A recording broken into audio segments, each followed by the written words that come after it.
Hi sa inyo mga ka-taste buds. Sa tingin natin magluluto kami ng pritong daing na bangus. Ito ang lulutuin namin. Ayan. Kumbaga na i-marinate na rin namin ito. So ito nga pala yung daing na bangus. So ayan.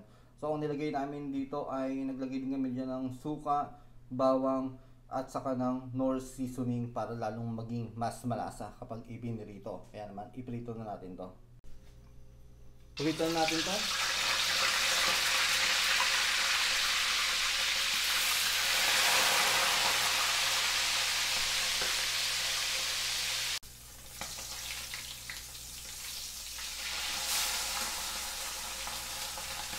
Napakaganda ng pagkakaprito.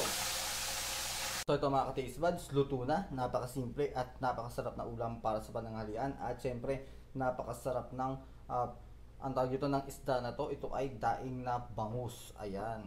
Napakalutong din ng pagkakaprito. At syempre, napakaganda ng pagkakaprito.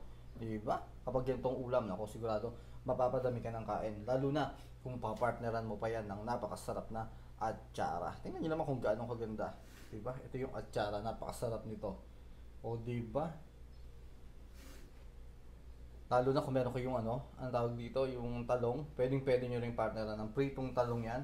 Plus atsara. Perfect na ulam para sa pananghalian. Kaya kung nagustuhan nyo to, subukan nyo rin to. At siguradong magugustuhan ito ng inyong buong pamilya. Yan. Kaya syempre huwag sana kalimutang mag-like, share, and subscribe sa aming channel para sa mas maraming pang mga tipid lutuing tips na siguradong makakatulong sa ating sambayan ng Pilipino na makatipid sa ating mga pang-araw-araw na ulamin. Kaya syempre magkita-kita ulit tayo bukas.